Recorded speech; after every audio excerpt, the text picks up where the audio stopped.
Hi everyone, this is the Gemini reading for August 15th through the 31st, 2018, and I'm Valerie with Serenity Matters. Welcome to my channel. Just a reminder that these readings are general readings and therefore they may not apply for everyone. So take what resonates and leave the rest. I did shuffle before I started recording, and so I'll go ahead and lay the cards down now. What's covering you is the Six of Wands in the reverse. Crossing you is the Four of Swords in the reverse. Crowning you is the Chariot. Beneath you is the Nine of Wands. Behind you is the Hanged Man. Before you is the Shadow. What does that say? Shadow side in the reverse. Excuse me. The card that represents you is the Sun card. The environment is the Knight of Wands. Hopes and fears, the Queen of Wands. And the final outcome is the Page of Cups. All right, so, pardon me, I'm having allergies really badly today. Okay. The card on the bottom of the deck that we see here is the Eight of Cups. And the Eight of Cups is in the reverse for you. In the upright, this is a person who's walking away from a situation that they've invested emotionally into. This person has chosen to leave behind something, and they're following their star into the future. In the reverse position, however, this is someone who is not walking away from something that potentially they need to be walking away from. This either means that you've been thinking about walking away, or but perhaps you're living in your fear with that. Whether or not walking away from the situation is the right thing to do, I can't really say at this point, but that's up to you to determine that. But whatever it is, there's a situation that you're not leaving that you have invested a great deal of emotion into. So let's see what this is, what this potentially is about. The card covering you, or your basic environment, or it's the energy around the situation, is the Six of Wands in the reverse. In the upright, this person is returning from battle victorious. He or she has won a battle and is coming home. And this here is a laurel wreath, and they used to carry a laurel wreath to announce to the people as they were marching in that they had victory in that battle. They wore other flags to notify their village when they were losing at a battle. But in this case, this is not a victory for you. There's something that you've been defeated by. This is some kind of a defeat. The Suit of Wands is fire, so it has to do with passion, enterprise, business, or anything really that you feel passionate about. So try to look inside and see what are those areas where you feel some kind of defeat, or maybe the ending of a situation that you once felt victorious about. Now, crossing you, this influence that's coming into play, is the Four of Swords in the reverse. In the upright, this card has to do with someone who is surveying the situation and trying to figure out what their next move is. Possibly in a defensive stance, possibly some kind of a mental thing that they're putting together for themselves. How to think about a situation correctly or for their best benefit. Which sword to choose. As they deal with some kind of situation. The Four of Swords in other decks tends to look like somebody who's laying on a bed, and then the swords represent the four bedposts of that bed.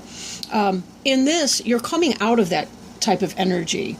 You're coming out of that energy of surveying your situation and figuring out what it is that you need to do for yourself, right? How do you deal with the situation that you feel defeat in? What is your next move going to be? The card behind you in your recent past is the Hanged Man. So this has to do with really coming out and asking yourself spiritual questions about what your choice ought to be. This person's not suffering here. She's hanging from this tree and in a meditative state, trying to take some time out to see the world from a new position, right? Trying to see it from a new angle. And this raven here symbolizes bringing things of the dark into the light where they can be seen, making sense of the shadow side of self. So this here has a lot to do with that meditative stance, this Four of Swords energy crossing you. When you realize that you're not victorious here, this is you coming out of that energy, coming out of that space. Crowning you, or what may come to pass, is the Chariot. The Chariot is fast-moving energy. This is about those head and heart decisions and bringing the impulses of your heart and the logic of your mind together in unity to move in a singular direction with a singular or common purpose. This is what you want to do. You want your decision to make sense. You want it to make sense both on paper and in your feels. Okay? And this is what you've been spending this kind of time on, right? Trying to understand that. If you're not feeling victorious in whatever your situation is that you're in, you're trying to find a way to make it work, right? You're trying to figure out what you need to do to get through this with both your logical sense and your emotions intact. I do apologize for the gritty quality of my voice. I just did a neti pot because I'm desperate to get rid of this headache.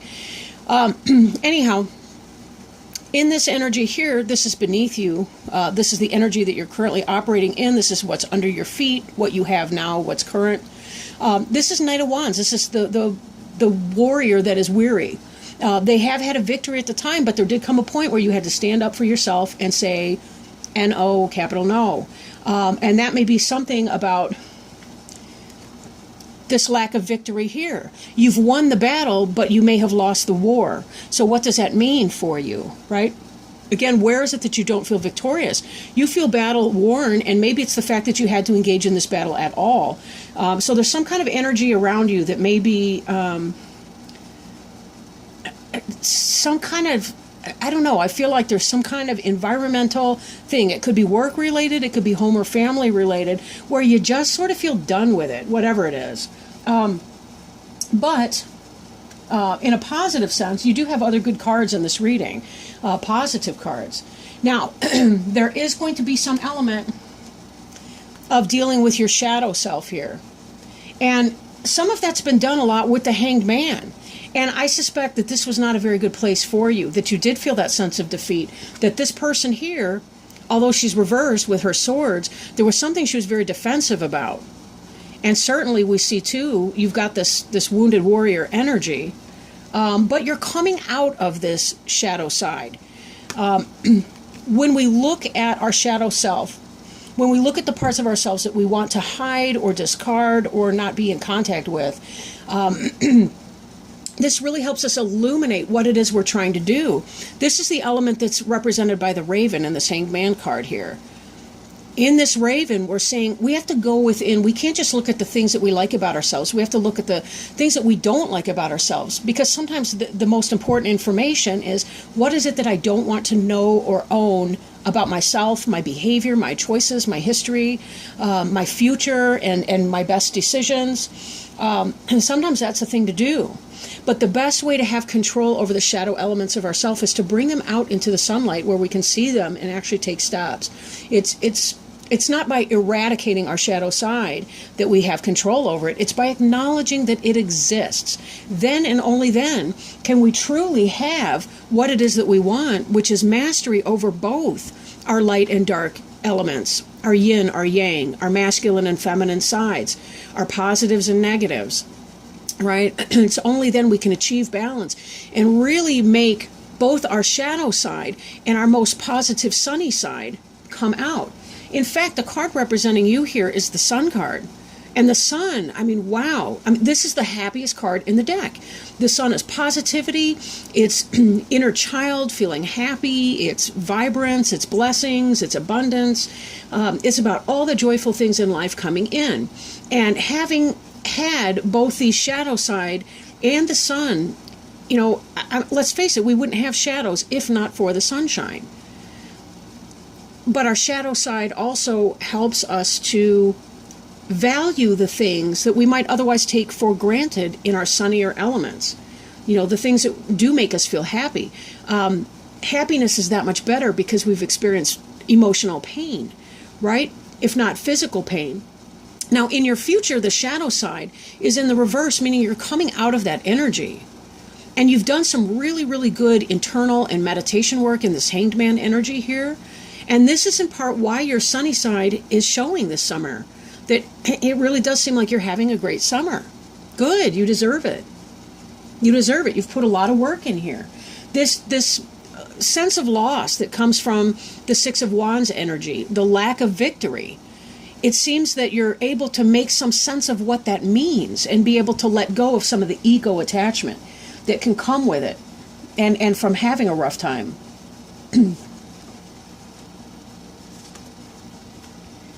Now, your environment is the Knight of Wands. So, in spite of this lack of victory, there still is some forward-moving energy. The Knight of Wands travels quickly. The Knight of Wands can represent a fire sign person like an Aries, Leo, or a Sagittarius. This is about the dawning of a new day here, right? One could argue it's a sunset, but whatever. But this is fast-moving energy. This is about developing something new, a new passion, a new relationship. This is about a new, some kind of message coming in that's good for you. If you're changing jobs or career, it could be about that. This could be about somebody coming in, again, a fire sign, somebody that you have attraction or passion for, a message from that.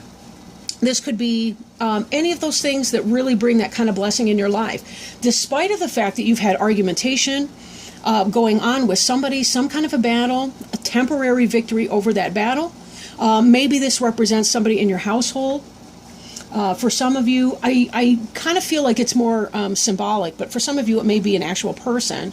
But I do feel like with you coming out of this energy and with this total joy here, there may be some new beginning for some of you, possibly in a new relationship. For some, this lack of victory here, and I put these cards wrong, this lack of victory here might be that some of you are giving up in one relationship to be able to move on to another relationship, and that this fast-moving energy is coming in for you for a fresh beginning, a new start, that you're coming out of the pain of the loss of that previous relationship, and you're able to move on into some successful new venture. This being the Knight of Wands here, the Sun card is associated with Leo. Sun is the planetary ruler of Leo. And the Knight of Wands, being that fire sign, the Sun could represent that. Then again, the Sun could represent this time frame right now that we're in, because we're in the season of the Sun. We are in the Leo energy right now. Your Hopes and Fears card is represented by the Queen of Wands. Right? Again, this Aries, Leo, or Sagittarius person, or somebody in that energy. That person could have a moon or rising sign that's in Leo, or they could just be a fiery, feisty person. This is somebody that you're hoping for, or to come into your life, or this type of energy. And clearly in your environment that is there. So if this is some kind of a new relationship coming in, you're feeling that this relationship will give you a whole new sense of balance. For those of you that are, this is a relationship. If this is a job, this can be about finding something that pleases you both emotionally and intellectually as far as a job concern or an enterprise. This could be that you're hoping your new business will take off. And this is good energy, good messaging coming in. Note that neither of these individuals is reversed. If they were reversed, you'd be looking at possibly a player or maybe a fly-by-night company that would come in. This could be the successful job offer that you've been looking for if you intend to work for somebody else.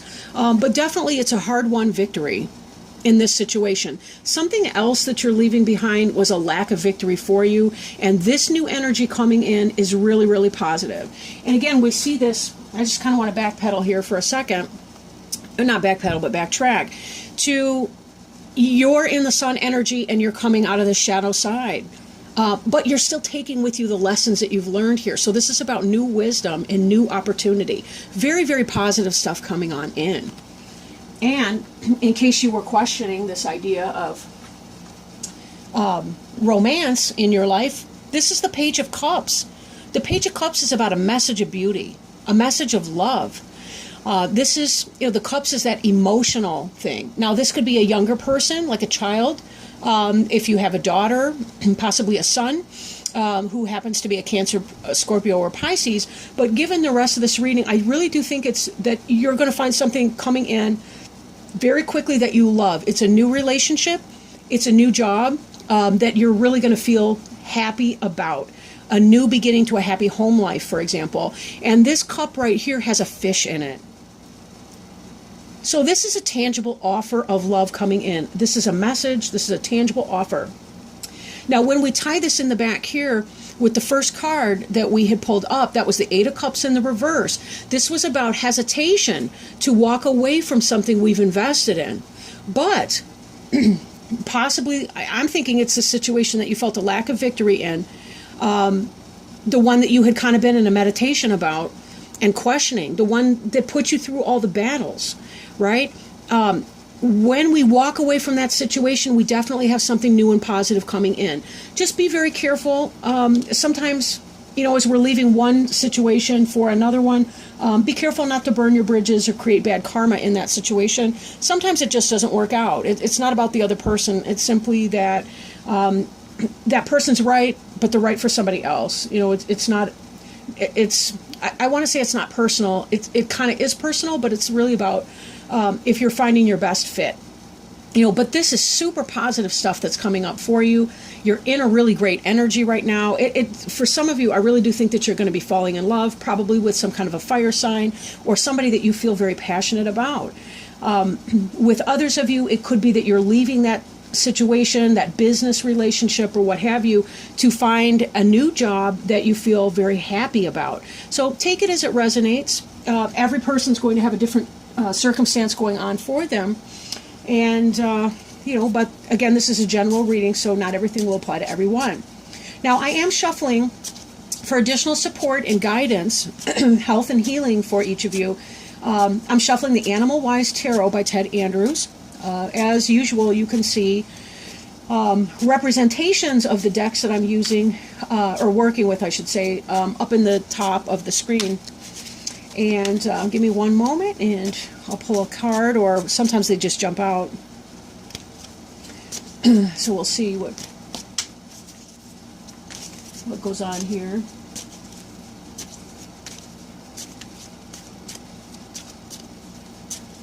Okay, and I'm going to cut these. Ooh, wonderful card. Okay, so some of you are in love. This is great, or falling in love. This is the Empress card, and Empress is represented by the dolphin. I do want to point out, too, if I didn't mention this before, and I'm not sure, I've done so many of these readings the last couple days, but there's a dolphin right here in this card representing divine guidance, right? Those of you who choose to cut a bad situation, walk away from that in spite of the emotional investment that you've put in there, you will be divinely guided to do so. So if you're delaying doing that, it may be because, in part, some of you are still going to be in the shadow side energy. And part of shadow side is looking at the places where you may be feeling insecure in your life. So in looking at our insecurities, then we can rise above those. We can lay claim to them. We don't have to beat ourselves up for having insecurities or shadow side or ego attachment or any of those other types of things. They're part of what gives us our ability to survive, right? Even living in our ego gives us survival skills. But we want to find the balance between I need my ego to survive, and I need my ego to hold me from thriving. And those are very, very different issues. So enough on that. Let's see what the Empress has to tell us in this reading here. There's a very good companion book by Ted Andrews to this deck. I do think the deck is out of print, but still, it's so valued. I really value this deck a lot and its messages. So the keynote here for the Empress, and that is number 3, is creativity, fertility, and new promise. 3 of the most ancient, this is a little bit long, I should warn you about that, but definitely worth it. 3 of the most ancient and powerful creative forces have always been water, sound, and breath. In the dolphin, all 3 of these creative powers come together. When dolphin shows up, there will always be a dynamic increase in fertility and creativity within your life. Dolphins are one of the few mammals of the sea. This in itself is very significant, for many of the most ancient myths tell us of how all life came from primordial waters. Water is a powerful archetypal symbol of creation, fertility, and new life. Dolphins are powerful communicators, both vocally and through body language.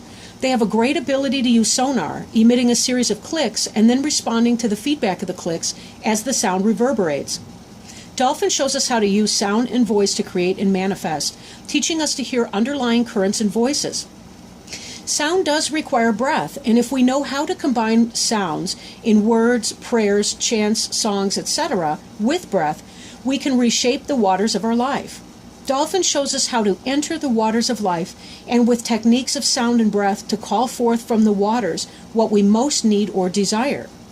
The appearance of dolphin also reveals that our words are taking on greater power and intensity. Things said more lovingly are felt more lovingly. Things said more hurtfully cut more deeply. The creative power of our voice is growing. Dolphin was a messenger in the ancient Greek tradition, sacred to Aphrodite, the goddess of love, passion, sensuality, and fertility. When dolphin swims into your life, all of these qualities are going to be enhanced. We will experience more love, passion, sensuality, and fertility, often in various areas of our life at the same time. Aphrodite was one known to come to the assistance of others, and thus the appearance of the dolphin within our life can reflect unexpected altruistic behavior towards us by others. The sea of life is pregnant with possibilities. Dolphin reminds us to focus on those possibilities and our own ability to be creative and fertile. This most fertile time holds the promise of new growth and the fulfillment of our needs. Questions to ask. How are you speaking to yourself about yourself? What are your words and thoughts creating for you? Are you holding intentions? Are others around you? And so that ends our reading for today. Thank you very, very much for joining me. I really appreciate your time and your attention. If you should feel so inspired, please like, share, comment, or subscribe to the channel. And with that in mind, again, I thank you for showing up. And I will be doing another reading for September 1st, 2018, and I am looking forward to talking to you then. Thank you so much. I appreciate it. Love you. Bye.